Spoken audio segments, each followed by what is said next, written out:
Off the coast of Washington, a robotic early warning system is now on duty. ESP, the Environmental Sample Processor, designed to detect harmful algal blooms.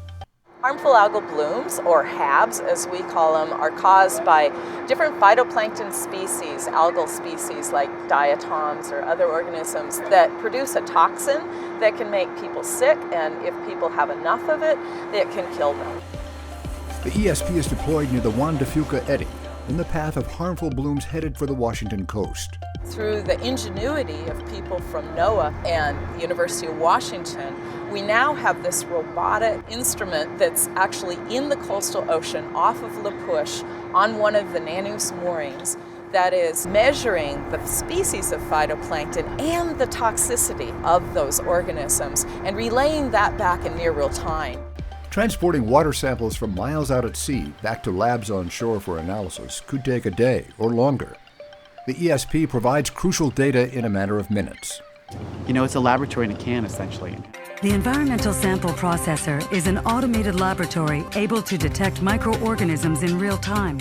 The ESP is the product of the Monterey Bay Aquarium Research Institute. Chris and I have been focusing on the engineering aspect of it. John Mickett and Chris Ciani, two members of the Applied Physics Laboratory team that created the CAN, a seaworthy housing. It's a very cool design where the ESP, this kind of sensitive instrument that doesn't like to be tipped a whole lot or large acceleration, is underwater 15 meters down, and that's where the ESP likes to be.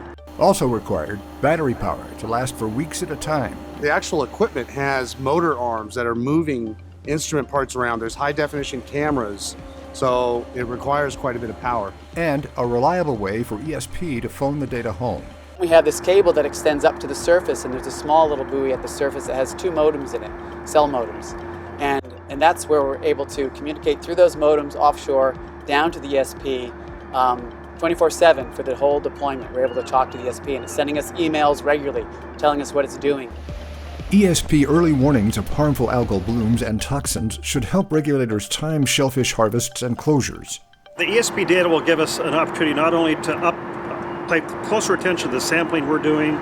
The decision to close a fishery is based at the very end on how much toxin is in the clams. If we knew in advance, we could certainly prepare and do a better job of sampling. An advanced warning like that's new to us, and we're excited to give it a try. Coastal managers and tribes can access ESP real-time data on algal bloom toxins via the website for the UW-based Northwest Association of Networked Ocean Observing Systems, NANOOS. NANOOS has been delivering real-time data for over a decade now. There's a host of sensors already on these moorings.